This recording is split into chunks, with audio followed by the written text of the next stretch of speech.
tirisnya, baik dari sisi produktifnya, dalam sisi kreatifnya, menulis buku itu sebenarnya kelebihannya apa sih, konsepnya seperti apa, sampai dan impact yang didapatkan, daya ungkitnya tadi juga.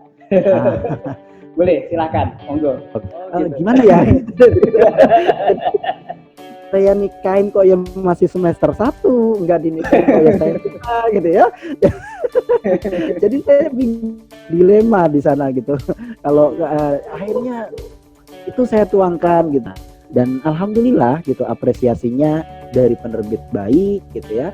Dari sana pun juga diberikan ruang untuk publikasi lebih gitu ya di Gramedia dan sebagainya, diberikan tempat.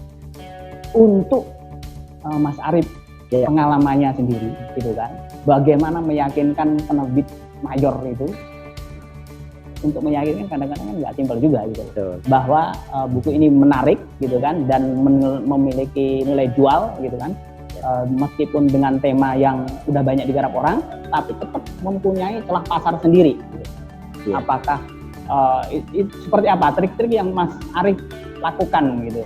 Mungkin bisa di-share ke teman-teman semuanya, biar nanti juga bisa jadi inspirasi.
Teman-teman semuanya, para peserta pelatihan riset dan penulisan RPI, salam sehat, salam produktif untuk kita semuanya. Pada sore hari ini kita akan membahas tentang menulis buku populer. Ini sangat menarik karena pembicara kita juga spesial seperti sebelum-sebelumnya. Saya tahu banget beliau perjuangannya seperti apa, merintisnya dari nol, bisa dikatakan seperti itu. Karena pada umumnya kebanyakan penulis ini, mereka ini memulai menulis tidak pada posisi dia udah dewasa, udah kuliah dan sebagainya, tapi bahkan dari kecil kebanyakan itu bahkan dari SD udah biasa nulis puisi, cerpen dan sebagainya. Nah, ini saya tahu betul orangnya, nggak seperti itu, hampir mirip-mirip lah seperti saya. Jadi mulai menulis itu justru malah kuliah. Bahkan dia kuliah itu bukan semester 1, semester 2, tapi kalau nggak salah udah mau lulus kan baru mulai nulis ya. Tapi percepatannya luar biasa. Dari tahun 2008 sampai tahun 2020 ini, berapa tahun berarti? 12 tahun ya. 12 tahun dia berhasil menulis 60 buku. Capaian sangat luar biasa. Tentu tidak banyak orang seproduktif dia gitu. Dan menariknya dari 60 itu 20 buku itu adalah merupakan buku populer. Sedangkan 40-nya itu berbagai genre, berbagai macam buku ya ditulis dia. Dan dari 20 buku yang populer itu diterbitkan oleh penerbit mayor, bukan sekedar penerbit mayor ya. Ini penerbit mayor yang besar di Indonesia, ternama di Indonesia. Ada yang di Jogja, ada yang di Jakarta, ada yang di mana-mana itu, ada di Bandung dan sebagainya.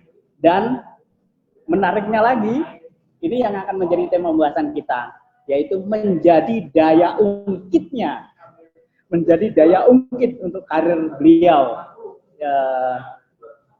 Baik mulai merintis karir sampai sekarang dia ini menjadi trainer profesional yang udah jam terbang sekali.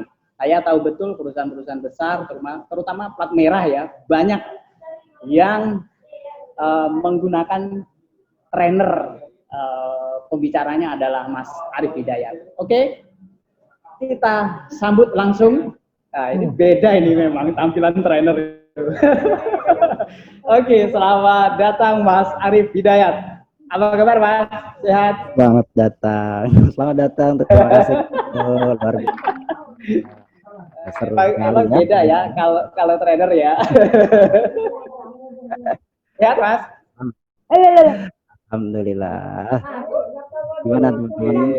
Mudah-mudahan yang lain di sini juga sehat semua ya. Saya pastikan ya. Oke, Mas Arif, sebelum kita membahas lebih jauh tentang tema pembahasan kali ini, yaitu menulis buku populer dan daya ungkitnya, gitu. Saya tahu itu kan tadi udah sedikit saya jelaskan ya ke teman-teman semuanya bahwa Mas Arif ini udah nulis 60 buku, gitu kan, dan 20 diantaranya adalah buku populer. Mas Arif saya tahu sudah menyiapkan slide yang luar biasa. Sebagai trainer memang gayanya beda ini. Tapi kita membahas lebih dulu tentang menulisnya dulu sebelum ke daya ungkitnya ini Mas Arif. Menulis buku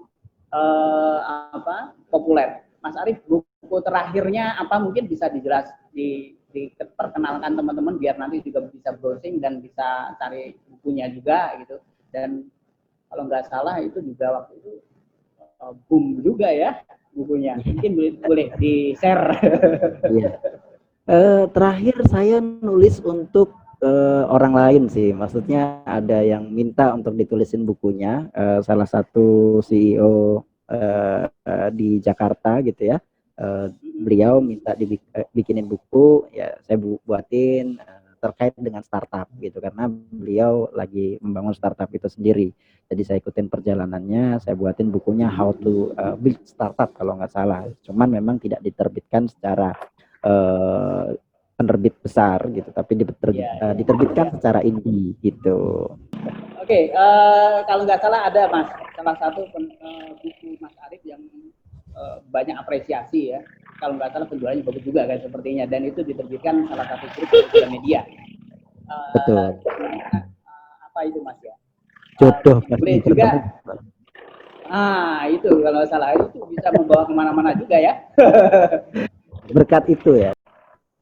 Pengalaman empirisnya, baik dari sisi produktifnya, dalam sisi kreatifnya, menulis buku itu sebenarnya kelebihannya apa sih, konsepnya seperti apa, sampai dan impact yang didapatkan, daya ungkitnya tadi juga.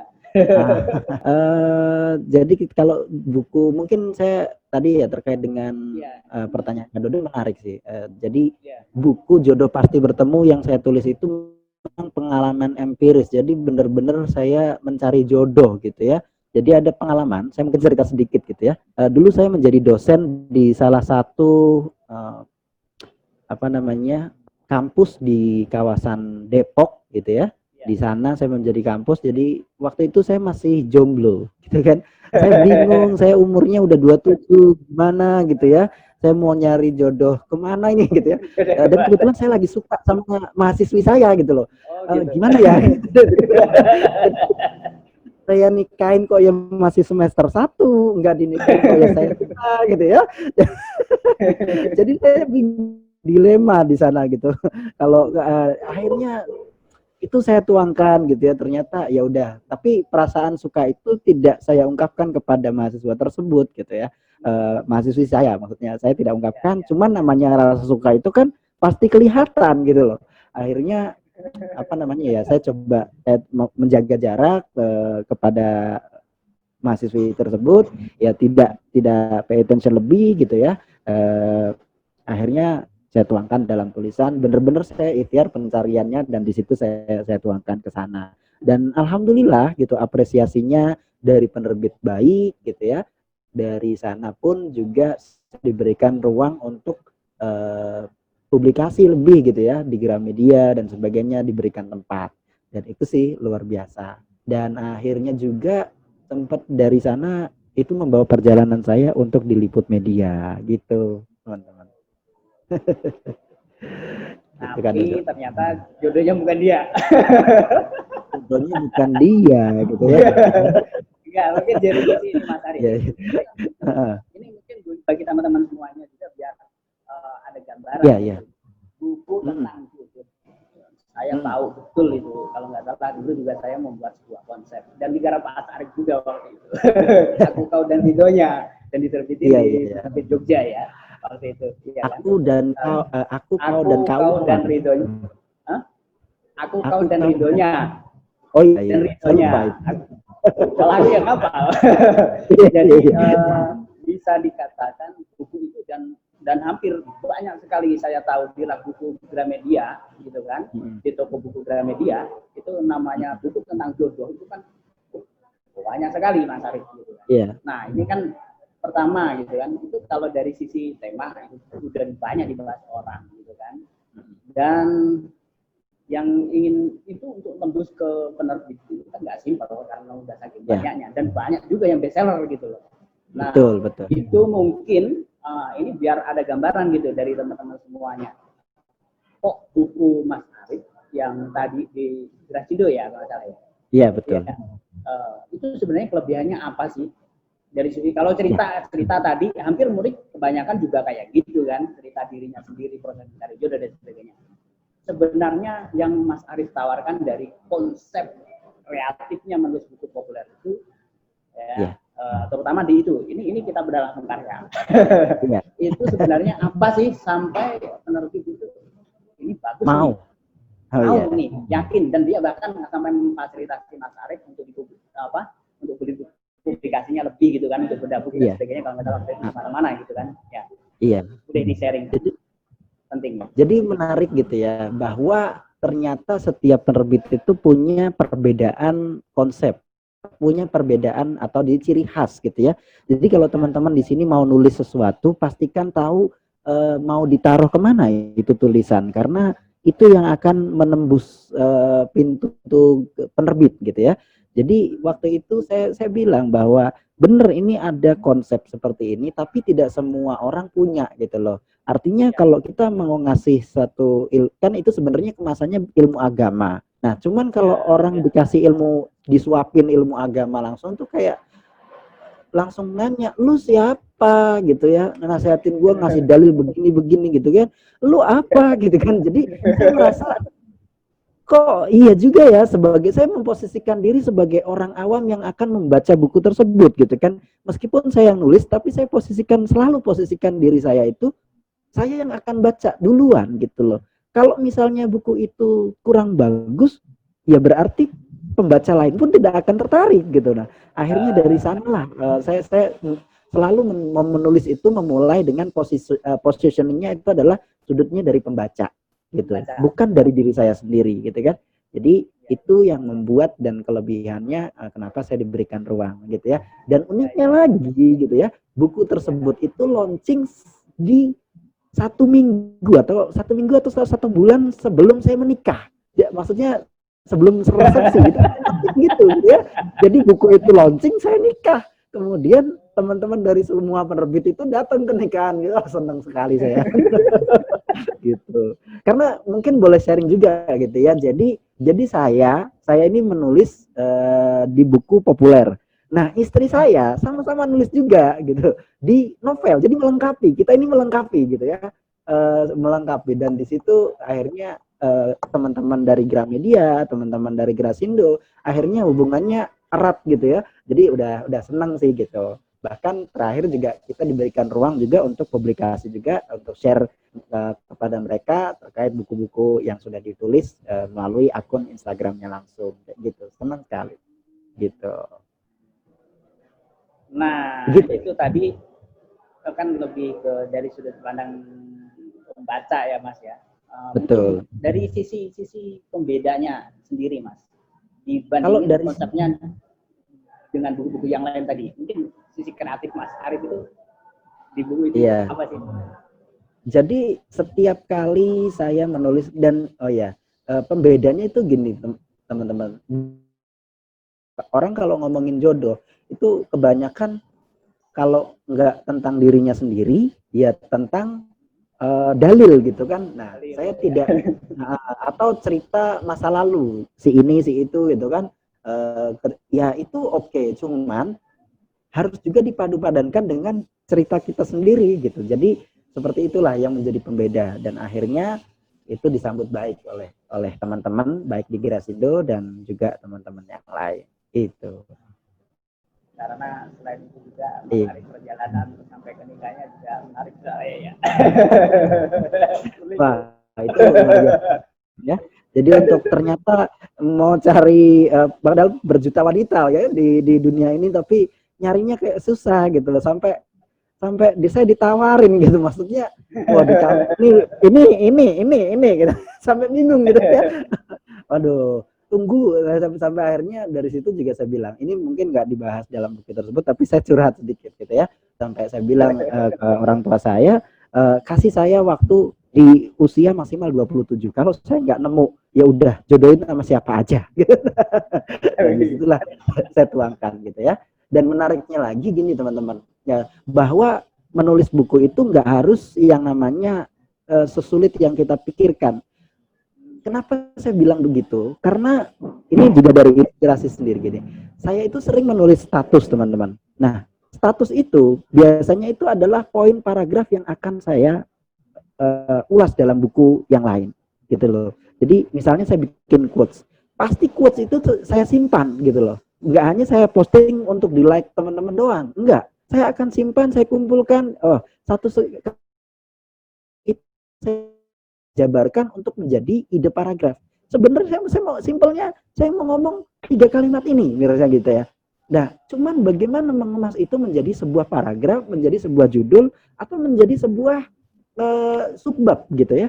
Kalau dapat subbabnya, berarti kita udah dapat. Ya pada intinya itu adalah key point yang ada di dalam bab tersebut. Jadi quotes dan sebagainya itu tidak saja gitu teman-teman.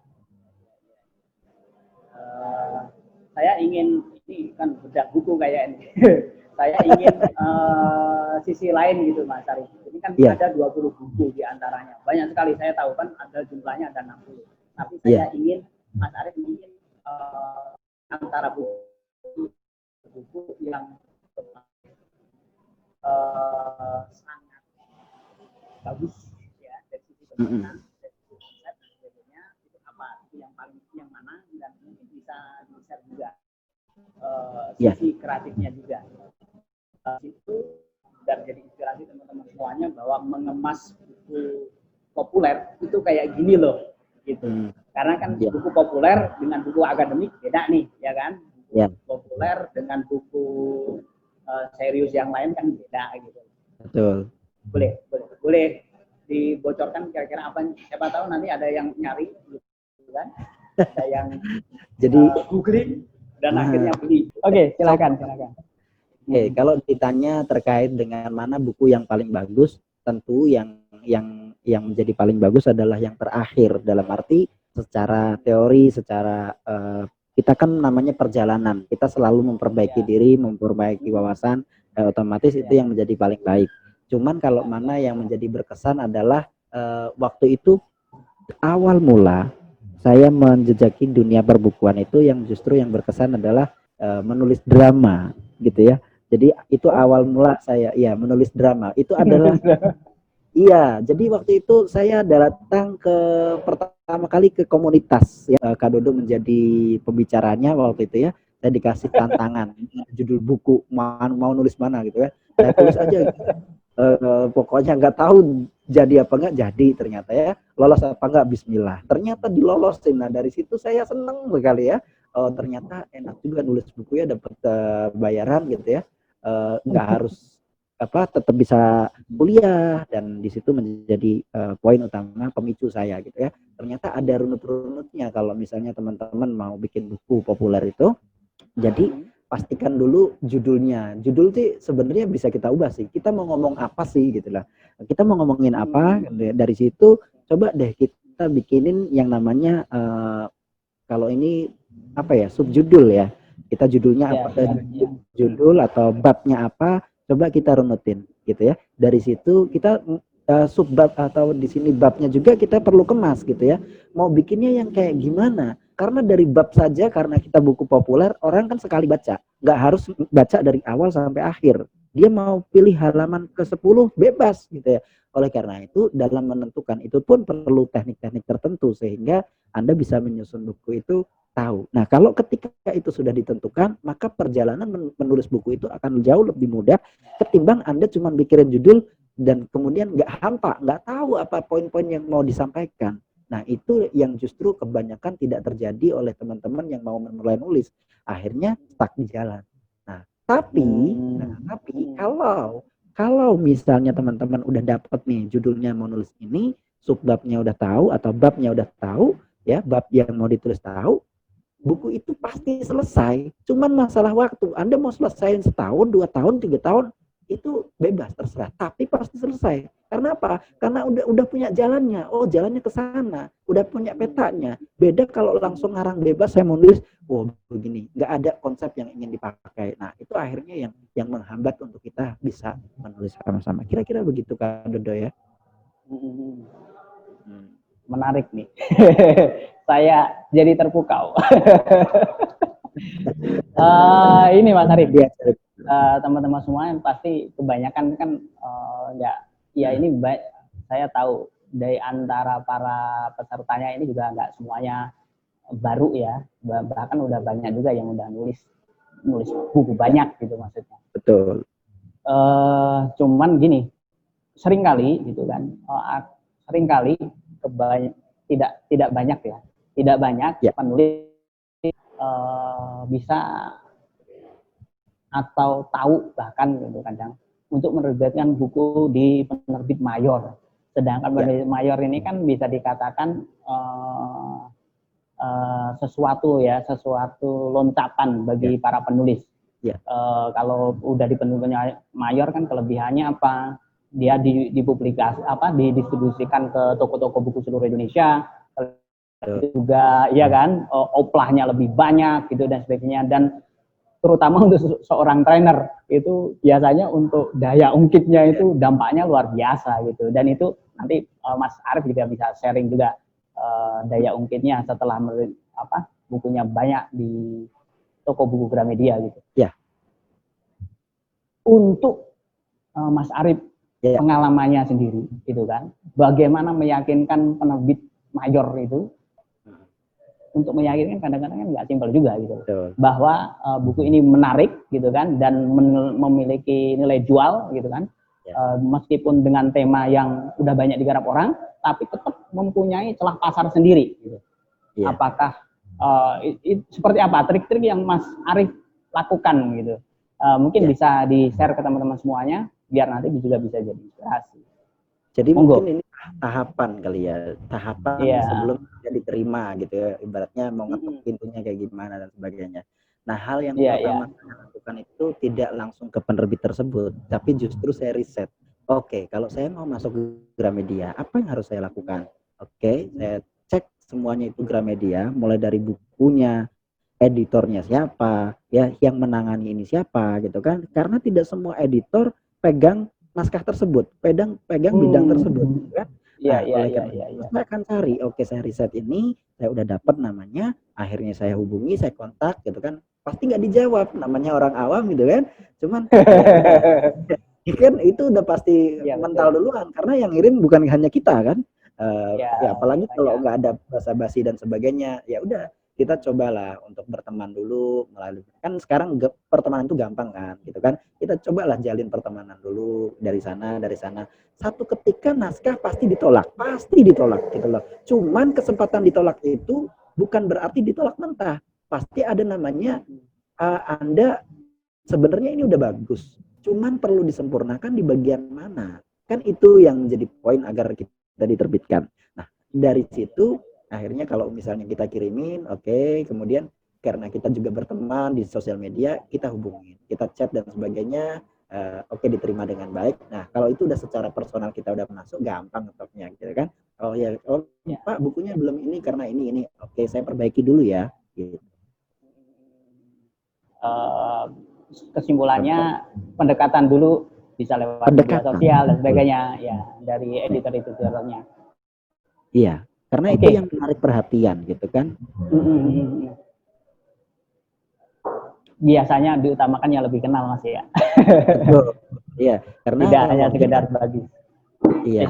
Iya. Ada beberapa hal yang harus diperhatikan itu penerbit juga akan melihat nih orang baru coba-coba atau memang udah nulis gitu ya.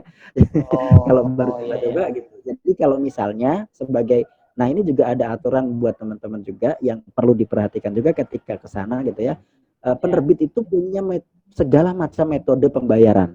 Nah ini pengalaman juga saya bocorin gitu ya. Jadi nah ini ada metode pembayaran itu orang kenalnya banyaknya royalti, tapi bukan hanya royalti loh gitu, tapi ada metode putus juga. Nah Anda boleh pilih gitu ya. Nah misalnya Anda pengennya royalti, tapi di situ nggak menyediakan royalti, ya gimana gitu. Naskah kita udah diterima, tapi gara-gara keuangan tersebut ya jadinya kita nggak diterbitin. Nah oleh karena itu coba aja buat pengetoknya itu ya udah ikutin dulu. Setelah itu apa kerjasama yang bisa kita lakukan? Kan kita maunya long term. Kalau kita cuma nulis sekali ya udah selesai gitu ya. Nah itu bahaya. Jadi sebaiknya dihindari hal-hal seperti itu karena banyak sekali orang yang tidak jadi terbit itu sebenarnya naskahnya bagus. Hanya saja saya kasih contoh deh. Naskah Jodoh Pasti Bertemu itu pernah ditolak oleh penerbit lain. Tapi akhirnya gitu kan saya kasih ke sana, saya jodoh juga sama penerbit yang lain pernah ditolak. Ya untung naskah saya tolak di sana gitu ya. Penerbitnya kelasnya mungkin kelas lebih ini ya, lebih bawah gitu ya. Ditolak. Akhirnya justru dinaikin sama grupnya Gramedia, kan kita masih makin happy dong gitu. Gitu ya. Jadi sebelum naskah Jodoh Pasti Bertemu itu ada satu naskah judulnya itu kalau nggak salah apa ya, terkait inner beauty Nabi Muhammad kalau nggak salah. Nah itu saya promosikan ke sana, saya ngikutin aturan mereka, saya kooperatif dengan mereka, akhirnya naskah ke selanjutnya lebih mudah masuk. Dan uniknya bukan hanya masuk tapi diprioritaskan. Dan bahkan itu, Mas bulan ini terbit ya, nah itu gitu. Bahkan kita bisa request loh, boleh nggak kalau requestnya bulan ini, nah itu gitu. Jadi itu yang menjadi perlu ditekankan kepada ini adalah ya tadi kita jangan ngotot dulu deh gitu ya masalah pembayaran. Kadang orang ekspektasinya, wow royalti nih pasti 1M nih. Ya belum tentu juga, ya udah yang penting kita masuk dulu aja lah, kita kan belajar. Kalau kita niatnya udah belajar dulu ya nanti pasti ada hubungan yang lebih baik lagi, ada value yang kita dapatkan lebih baik lagi, lebih banyak lagi, kira-kira seperti itu teman. Oke Mas Arif, ini menarik ini. Saya tahu dari menulis juga Mas Arif ini sempat menjadi ini ya penulisnya Mary Riana juga ya. Aduh, disebut ya. Sempat kerja di sana juga. Kalau sering nonton apa Impossible ya. Impossible, ya. Nah itu salah satu di antaranya penulisnya Mas Arif juga gitu kan. Itu salah satu di antaranya Daya Ungkit ya dari buku yang pernah ditulis juga kalau nggak salah. Nah mungkin bisa, saya tahu Mas Arif ini sudah mempersiapkan materinya yang luar biasa. Kayaknya ini terkait Daya Ungkit ini perlu langsung buka slide-nya saja. Mas operator mungkin bisa dibantu.